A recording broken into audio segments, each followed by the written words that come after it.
10 जून 2018 मेरा JEE advance का result आया था एंड मैं आईआईटीएन बन गया था।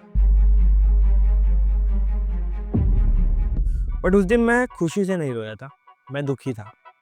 इवन मेरे पेरेंट्स, मेरे घर वाले भी कोई बहुत ज़्यादा खुश नहीं थे। सब थोड़े-थोड़े दुखी ही थे। और यहाँ तक कि मेरे टीचर्स, उनने जब मेरा रिजल्ट देखा, तो हालाँकि उन्होंने मुझे शाबाशी दी, कांग्रेचुलेट किया, बट कोई उतना एक्साइटेड नहीं था, कोई उतना खुश नहीं था।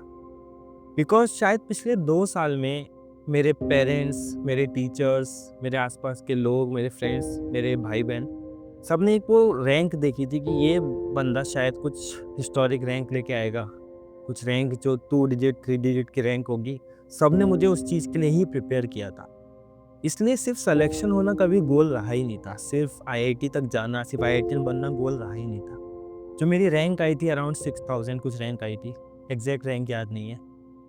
शायद बड़ी है इसलिए याद नहीं है, बट किसी को वो उम्मीद नहीं थी। सबको लग रहा था राइट फ्रॉम स्टार्टिंग कि राइट फ्रॉम चाइल्डहुड जो भी मेरी एकेडमिक ट्रेजेक्टरी रही थी, I was identified by the school. जो शहर के डिफरेंट डिफरेंट कोचिंग इंस्टीट्यूट्स होते हैं, उस स्कूल्स में एक्चुअली ना सर्वे करते रहते हैं, इंटरनल सोर्स से निकालते रहते हैं कि किस ईयर कौन सा स्टूडेंट है जो कोई बहुत एक्सेप्शनल रैंक लेके आ पाएगा।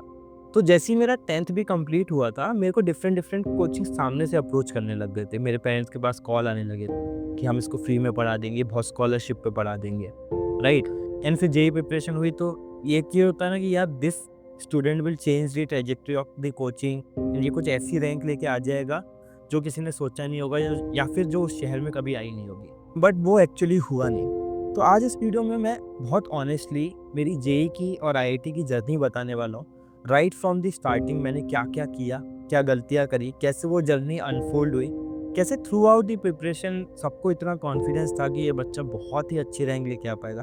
क्या वो फैक्टर्स हुए थे जिनके वजह से मेरी रैंक अच्छी नहीं आई। I was down but not out, and शायद इसी का नतीजा था कि मैंने अपनी आगे की लाइफ में बहुत कुछ अच्छा किया। दो वो कुछ ऐसा चैप्टर है जो हम कभी बाद में डिस्कस कर सकते हैं, बट आज पूरी बात करेंगे जेई जर्नी पे, जो बहुत ही अच्छे लेवल पे थी, बट उसमें कुछ छोटी छोटी गलतियां थी जिसने शायद सबके सपनों को शैटर कर दिया था। सो कहानी शुरू होती है क्लास 11 से। मैं यूपी के एक डिसेंट और छोटे से सिटी बरेली से हूँ, एंड वहाँ का एक बहुत रेप्यूटेड स्कूल होता था जहाँ मैं बचपन से पढ़ा था। So through out my life जब से मैं समझदार हुआ, I started getting the top marks in the school. And मैं 5th class, 6th class, 7th class, मतलब जब तक 10th क्लास तक उस स्कूल में रहा, हमेशा मैं टॉपर रहा। 10th में मेरा 10 सीजीपीए आया, एंड वहाँ से ही फिर कोचिंग्स आना शुरू हो गई कि यहाँ एडमिशन ले लो, वहाँ एडमिशन ले लो। मैंने एक लोकल कोचिंग में ही एडमिशन लिया जो 3 आईआईटीएंस ने स्टार्ट की थी। एनसीटी की जो भी बेस्ट रैंक आती थी वो जनरली उसी कोचिंग से आती थी, जो अराउंड 500 के आसपास आती थी। मैंने उस कोचिंग में एनरोल किया, वहाँ पे उनके कुछ स्कॉलरशिप टेस्ट वगैरह दिए। मुझे स्कॉलरशिप भी काफ़ी ज़्यादा मिल रही थी उस कोचिंग में, एंड मेरी हार्डली कुछ फीस होगी उस कोचिंग में। एंड मैं वहाँ जाता हूँ, पहले टेस्ट में ही मुझे याद है शायद वो मैथमेटिक्स का कोई टेस्ट था। मैंने शायद एक क्वेश्चन गलत किया था, एंड मेरी रैंक टॉप पे थी। जो बाकी बच्चे भी थे रैंक लिस्ट में, उनके मार्क्स मेरे से बहुत कम थे। लाइक आई थिंक मेरे 100 मार्क्स का कुछ टेस्ट हुआ था, 90-95 मार्क्स थे, and second ranker he around 70-80 marks से स्टार्ट हो रहा था। वहाँ से ही वो हाईलाइट और शुरू हो गई कि भाई ऑब्वियसली जो बच्चा पहले टेस्ट में क्लोज टू 100 मार्क्स मार रहा है, that will be a very brilliant child. And वहाँ से वो अटेंशन शुरू हुआ। थ्रू आउट माई 11th मैंने बहुत ज़्यादा फोकस किया एक्सट्रीम हार्ड वर्क पे।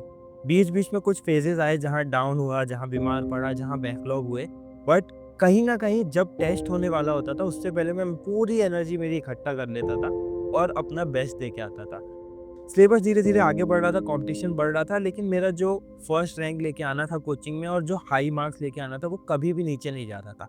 हर टेस्ट में मैं और ज़्यादा से ज़्यादा मार्क्स लेके आने लग रहा था। मेंस के जो 3 घंटे के टेस्ट होते थे, कभी कभार मैं 2.5 आवर्स में उनको सॉल्व करके पेपर सबमिट कर जाता था, एंड मेरे मार्क्स बहुत अच्छे आते थे। उस समय जेई मेन के टेस्ट होते थे 360 के, एंड जेई एडवांस के 6 आवर्स के टेस्ट होते जो अराउंड 370-380 मार्क्स से आते थे। मेरे जेई मेन टेस्ट में कंसिस्टेंटली 250 प्लस मार्क्स आते थे।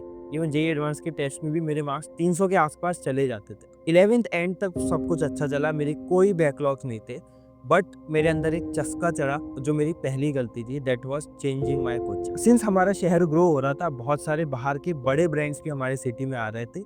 तो different different brands like Allen, Aakash, Vidya Mandir, ये सारे ब्रांड्स हमारे सिटी में आए थे। सो मेरे को एक फोमो हो रहा था कि मैं इस कोचिंग में इतना बेस्ट कर रहा हूँ, मेरे आसपास कोई कंपटीशन भी नहीं है, क्या मैं एक्चुअली कंपटीशन लूज तो नहीं कर रहा हूँ? जो मेरे टेस्ट हो रहे हैं वो वही 200-300 बच्चों में हो रहे हैं, जिनको मैं बहुत आसानी से बीट कर दे रहा हूँ। सो इस फोमो के वजह से मैं वो कोचिंग्स को एक्सप्लोर करने लग गया। देन मैं इनमें से एक कोचिंग में गया, फिर ऐसे ही मुझे पता चला मेरा एक फ्रेंड जो जनरली मेरे साथ स्कूल में हमेशा से हम स्कूल को टॉप करते आए हैं, वो बीएमसी में पढ़ता था, दैट इज़ विद्या मंदिर क्लास। उनकी बरेली की ब्रांच शुरू हुई थी, तो मैंने सोचा कि वहाँ पे एनरोल किया जाए। वहाँ मैं गया, उनको भी पता चल गया होगा कि यार मेरिटोरियस स्टूडेंट है। जो दूसरी कोचिंग है मेडिट, उसका टॉपर है, तो उन्होंने मेरे से स्कॉलरशिप टेस्ट कराया एंड वहाँ पे मेरे को आई थिंक 70-80% उन्होंने भी स्कॉलरशिप दे दी। तो एक तो फीस का ये फोमो आया कि यार ये इतनी कम फीस ले रहे हैं, एंड दूसरा उनके टेस्ट बहुत अच्छे थे, उनके मॉड्यूल्स बहुत प्रीमियम लगते थे। तो मैंने 11th में अपनी कोचिंग चेंज कर दी। डिस्पाइट जो मेरी पुरानी कोचिंग थी, उन्होंने बार-बार बोला कि मत चेंज करो, हम ज़्यादा रिलायबल हैं, हम ज़्यादा एंड तुम 11th में यहाँ पे सेट हो गए हो, टीचर से तुम्हारी ट्यूनिंग बैठ गई है। यहाँ पे टीचर्स चेंज नहीं होते हैं, बाहर की कोचिंग में बहुत बार टीचर्स चेंज होते हैं। बट पता नहीं मैंने वो कुछ नहीं सुना और मैंने मेरी कोचिंग चेंज कर दी just to have the taste of more competition. मैं 12th में पहुंचा, वो कोचिंग अच्छी थी, टीचर्स अच्छे थे, वीएमसी का मॉड्यूल वगैरह मुझे थोड़ा अच्छा लगा उस कोचिंग से। बट वहाँ प्रॉब्लम क्या थी, वहाँ कंसिस्टेंसी ऑफ एजुकेशन नहीं थी, दैट इज़ कि टीचर्स हर 2-3 महीने में चेंज होते रहते थे। बहुत बार जो मैं पिछली कोचिंग में कभी नहीं करना पड़ता था कि पढ़ाने वाले टीचर्स चेंज हो रहे हैं, इस कोचिंग में वो होने लगा, वो टीचर्स चेंज होने लगे। जिसका इम्पैक्ट ये हुआ कि बहुत बार सिलेबस बैकलॉग्स में जाने लगा एंड हमें यूट्यूब पे रेफ़र करना पड़ा। मुझे याद है कि मैंने उस समय में 2017 में भी एनवी सर के लेक्चर्स ऑनलाइन खरीदे थे मेरे कुछ दोस्तों के साथ, बिकॉज़ हमारा वो चैप्टर किसी टीचर ने फिज़िक्स का अच्छे से कवर नहीं कराया था। वो एसएचएम और ऑप्टिक्स के लेक्चर्स थे जो मुझे आज भी याद है कि हमने ई-टूज़ से खरीदे थे। 12th का बहुत सारा पोर्शन लेक्चर से कभी कंप्लीट ही नहीं हो पाता था एंड मेरे को बहुत ज़्यादा रिलाय करना पड़ता था एक्सटर्नल मटेरियल पे। बट ये कहीं न कहीं जो मेरे अंदर हार्ड वर्क और प्रॉब्लम सॉल्विंग का एटीट्यूड था, उससे सॉल्व हो जाता था एंड वीएमसी में जिस एक चीज़ के लिए मैं गया था, वो चीज़ सॉल्व हो रही थी, दैट इज़ एआईटीएस। कि हमारे जो भी टेस्ट होते थे, सेक्शनल हो, पार्ट टेस्ट हो, फुल टेस्ट हो, वो हमेशा ऑल ओवर वीएमसी एक साथ होते थे एंड सबकी रैंक भी एक साथ आती थी। वहाँ मुझे कन्विक्शन ये था कि मुझे वीएमसी के टेस्ट जहाँ पे अराउंड 8-10 हज़ार बच्चे टेस्ट दे रहे हैं, वहाँ मेरी अंडर 100, अंडर 50 रैंक कंसिस्टेंटली आती थी, जो towards the end of the preparation बहुत ज़्यादा बढ़ने लगी। सो ये स्ट्रगल चलता रहा, इस स्ट्रगल की इन डेप्थ बात करेंगे किसी पर्टिकुलर वीडियो में, बट ओवरऑल अगर आप 12th की समरी देखोगे तो अंटिल बोर्ड एग्जामिनेशन ये स्ट्रगल चलता रहा, लेकिन मार्क्स कॉन्स्टेंटली ऊपर जाते रहे। मेरे को आज भी याद है कि जो towards the end of the preparation मेरे को वीएमसी जैसे टेस्ट में भी 300 के आसपास मार्क्स आ रहे थे, जो बहुत स्टैंडर्ड टेस्ट माना जाता है। बोर्ड्स का टाइम आया, सब कुछ प्री प्लान था, मैंने बोर्ड्स में काफ़ी अच्छा भी किया, मेरे को काफ़ी अच्छी परसेंटेज भी आई। 10-15 दिन बोर्ड्स में प्रिपेयर करने के बाद 92 समथिंग परसेंटेज आई, जिसमें 3 सब्जेक्ट जो हमारे कोर सब्जेक्ट होते हैं, फिजिक्स, केमिस्ट्री, मैथमेटिक्स, उसमें मुझे फिजिक्स में 95 मार्क्स आए, केमिस्ट्री में 99 मार्क्स आए एंड मैथ्स में भी 99 मार्क्स आए। अब मेजरली गेम आता है अप्रैल में जेईई मेन एग्ज़ाम का। हमारे डेली मॉक टेस्ट हो रहे थे, मैं डेली मॉक टेस्ट दे रहा था और कोचिंग में जाके सीधे 300 प्लस स्कोर कर रहा था। मुझे आज भी याद है कि मेरा एग्ज़ाम से पहले का जो मॉक टेस्ट था, मेरी शायद 11 के आसपास रैंक थी एंड मैं बहुत ज़्यादा कॉन्फिडेंट एंड पम्प्ड अप था एंड मेरे को पता था कि मैं जेईई मेन के एग्ज़ाम में तो बहुत अच्छे से फोड़ने वाला हूँ एंड पूरी गारंटी थी कि 1000 से अंदर रैंक तो कहीं भी नहीं गई। फाइनली जेईई मेन का एग्ज़ामिनेशन आता है अप्रैल में, आई थिंक 2 या 3 अप्रैल को वो एग्ज़ामिनेशन था। मैं वो एग्ज़ामिनेशन देने जाता हूँ, बट एग्ज़ाम में पहुँचते ही मैं बहुत सारे ब्लंडर्स करता हूँ, राइट? मैं ये नहीं कहूँगा कि वो एग्ज़ाम मेरा वर्स्ट गया था, बट बैड तो गया था। सबसे पहली बात तो मैंने केमिस्ट्री वाले सेक्शन को ऑन द गो किया, बिकॉज़ केमिस्ट्री स्टार्टिंग से ही मेरा बहुत स्ट्रॉन्ग पॉइंट था एंड पिछले सारे मॉक टेस्ट में मैंने हमेशा केमिस्ट्री को एक साथ ही ख़त्म किया था।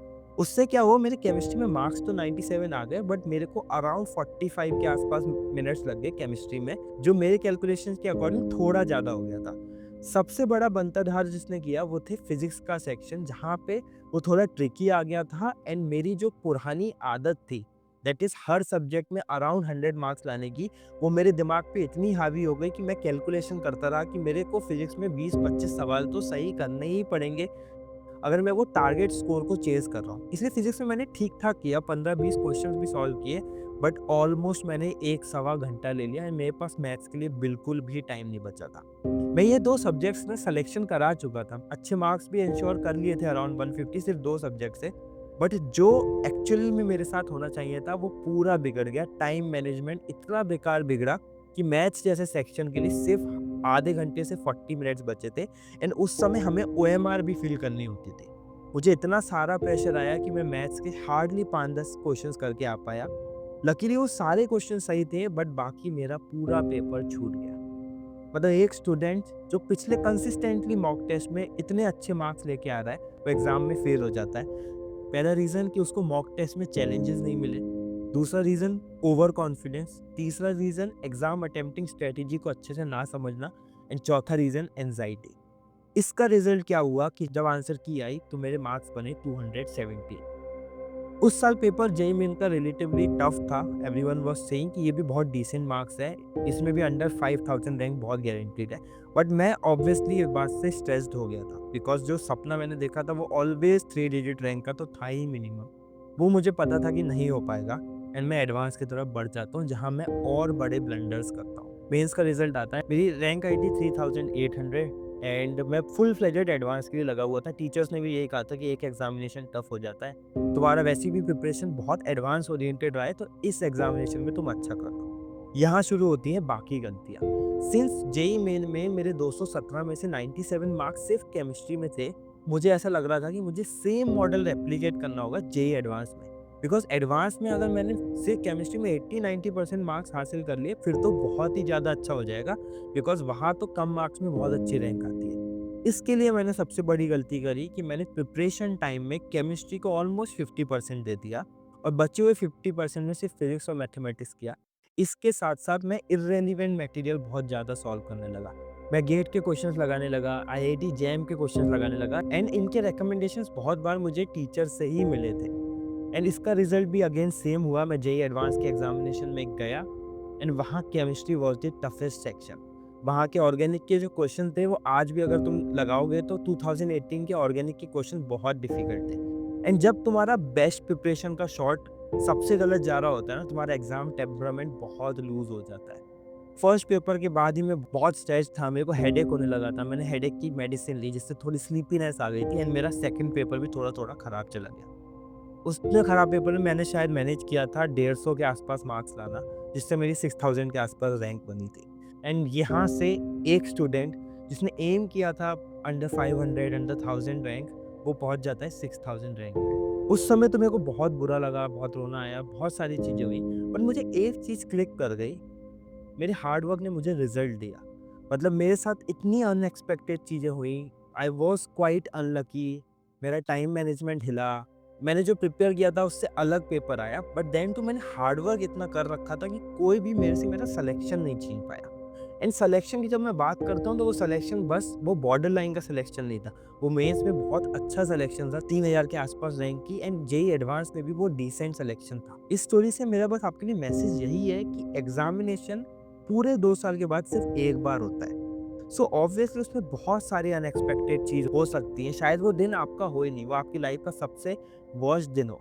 बट एक चीज़ बहुत गारंटीड है कि अगर आपकी हार्ड वर्क इतने एक्सट्रीम लेवल की है ना, आपका वर्स्ट डे में भी आप एवरेज से ज़्यादा अच्छा परफॉर्म कर रहे हो, तो nothing can stop you. Only thing जो आपके साथ हो सकती है वो ये है कि आपका रिजल्ट एक्सपेक्टेड से थोड़ा नीचे आएगा।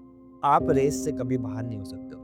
प्लीज़ दोस्तों इस बात को समझो कि अपने हार्ड वर्क पे बहुत ज़्यादा एम्फेसाइज करो, बिकॉज चीज़ें शायद तुम्हारे अनुकूल नहीं होंगी। ये मैंने मेरी जेईई जर्नी से सीखा एंड ये जो मैंने सीखा ये मैंने बहुत सालों से इम्प्लीमेंट करवाया। इसीलिए मैं 2018 में मैंने एक यूट्यूब चैनल तब भी स्टार्ट किया था एंड वहाँ पे मैं मेंटरशिप दी। मैंने काफ़ी बच्चों को वहाँ से मेंटर करना शुरू किया एंड वो आईआईटीज़ एनआईटीज़ पहुँचे। बट देन मेरा दूसरा बिजनेस ज़्यादा अच्छा वर्क करने लगा तो मैंने उस चीज़ को स्टॉप कर दिया। अगेन मैंने ये रीस्टार्ट भी इसलिए किया है बिकॉज ये प्रॉब्लम मैं जो मेरे अंदर फाइंड आउट किया वो बहुत सारे स्टूडेंट्स के अंदर है। बहुत सारे स्टूडेंट्स इतना ज़्यादा कंफ्यूज्ड हैं, इतना ज़्यादा डायरेक्शन लेस है कि उन्हें एक्चुअली पता ही नहीं है कि राइट वेज क्या है किसी चीज़ को पाने के लिए। So all I want from you is that कि तुम इस चीज़ को बहुत अच्छे से ध्यान रखो कि hard work can beat anything. बेकार से बेकार दिन में भी हार्ड वर्क आपको एवरेज से बहुत ऊपर रिजल्ट दे सकता है। So please comment down I will work hard. यहाँ पे एक कन्विक्शन दे दो खुद को, एक प्लेज दे दो कि तुम मेहनत तो अपनी पूरी करोगे। बिकॉज मैं एक लिविंग एग्जाम्पल हूँ कि अगर मेहनत हद से ज़्यादा होती है तो बेकार से बेकार समय में भी आप बहुत अच्छा करते हो। इसके अलावा जेईई से रिलेटेड बहुत सारा कंटेंट मैं चैनल पे बना रहा हूँ। मैंने मेरी प्रॉमिस हमेशा इंटैक्ट रखी है कि मैं सिर्फ वैल्यूएबल कंटेंट बनाऊंगा। आप चैनल को चेक कर सकते हो, वीडियोस को गो थ्रू कर सकते हो। इस टाइम पे बहुत इंपॉर्टेंट है राइट स्ट्रेटेजी, वरना तुम मेरी जैसी गलतियाँ करोगे। इसलिए राइट स्ट्रेटेजीज को अपनाना, पूरी मेहनत करना। आई विश तुम्हारा सिलेक्शन हो जाए। मिलते हैं अगले वीडियो में। Till then keep learning.